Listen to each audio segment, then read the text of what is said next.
panghiwa. Hiwa-hiwa ako ng mga kalamansi, guys. Kasi gagamitin ko ito. Hello world! Kamusta kayo dyan?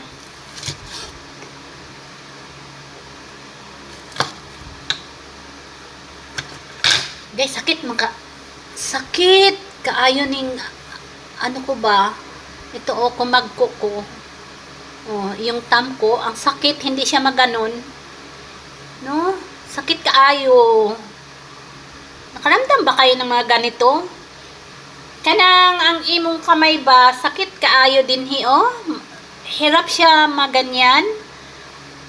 Hirap siya makayuko. Ganon.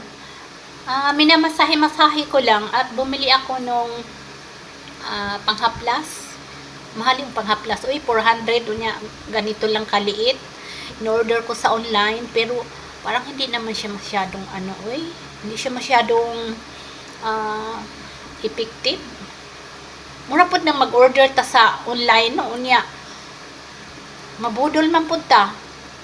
Kasi yung mga patalastas nila sobrang ganda, mabilis magpagaling sa mga kamay, mga ganyan. Unya, pag ma-order na pud ta,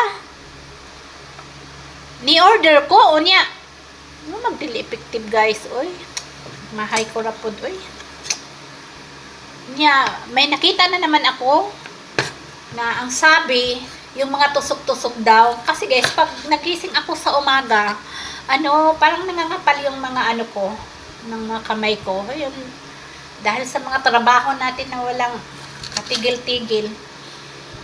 Ngayon, nakita ko doon sa online, na yung panghaplas daw, maganda daw siya. Pero hindi pa ako nag-avail guys, kasi kaka-avail ko lang ng ibang produkto. Tapos, yun nga tinatry ko. Murag di man siya epektibo guys, oy.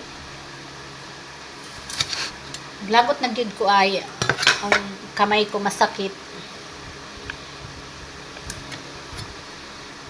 Di na punta magpapadoktor og kanang mga kamay lang natin ang masakit, kasi miingon na pud na ang doktor nga kuan ba kanang